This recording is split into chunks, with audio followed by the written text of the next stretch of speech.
Hi, this is the Truth Seeker.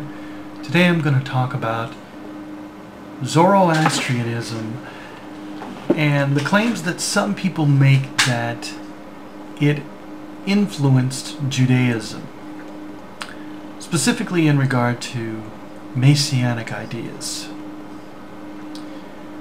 Well, the first thing I have to say is this is another one of those kind of that you really have to make a decision about yourself, because you look at the evidence and you pretty much, it can go either way. So personally, I happen to believe that Judaism was more of an influence on Zoroastrianism than Zoroastrianism influenced on Judaism. And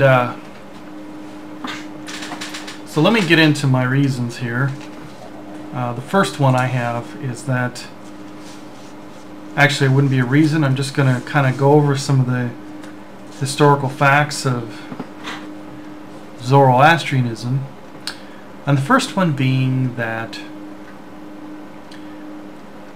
the texts that we have of Zoroastrianism contained in their holy book, the Avesta, were not compiled until a very late date in the Common Era. Now, the compilation began probably in the 3rd, 4th centuries. So what we have are texts that are very far removed from the dates that have been attributed to them. So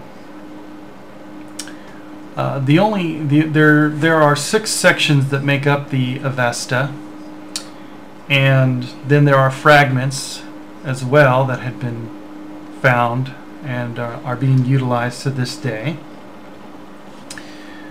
But the section which contains messianic ideas is contained in the Yasht, and so that's the only section that, for this discussion, that I'm particularly interested in. Now, the way that the scholars date the texts is they date it by linguistic style. And so these particular texts of the Yashts were in the Younger Avestan linguistic style, which means that they're dated to a younger period. They're not as old as some of the other portions of the Avesta, like, for instance, the Gathas, which are considered some of the oldest texts. And so we get into a realization that we possibly didn't know what Zoroastrianism was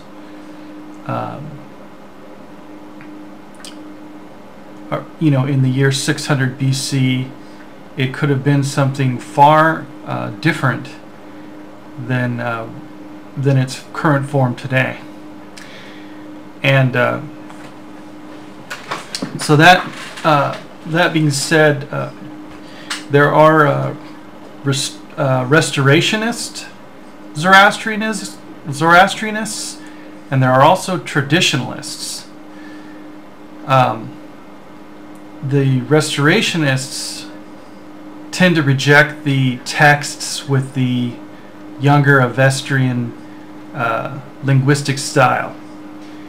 The traditionalists, of course, would accept those. Traditionalists tend to be more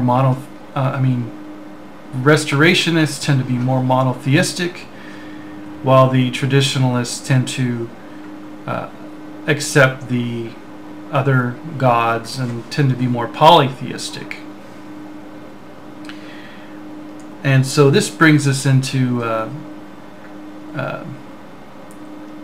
the Babylonian Captivity, which was between the era of, let's see here,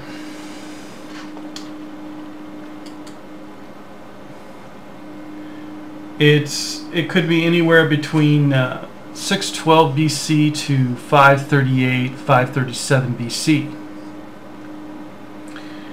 And so it is at that particular time that these particular texts from the Avesta are dated linguistically.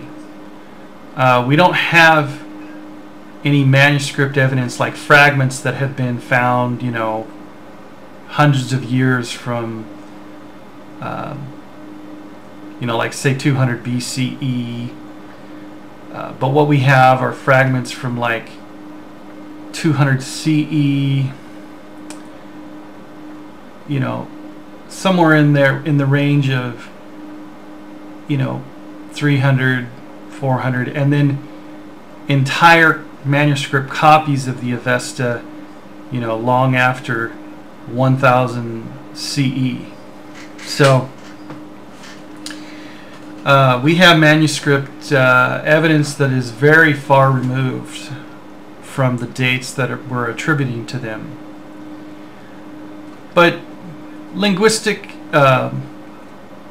style is a very acceptable form of dating historical texts. So being that as it is, if we go ahead and allow the date of the Yast's text of the Avesta to be placed within the period of the Babylonian captivity of the Jews, the question then becomes,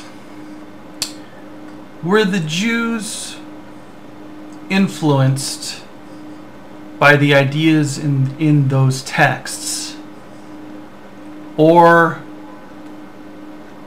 was it the other way around? Was it in fact that because of the captivity of the Jews and because of their faithfulness to their own traditions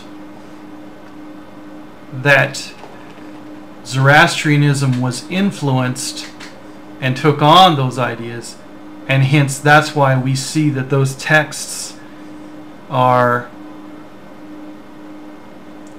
coming out of that same period? And so basically this is what I'm putting forth.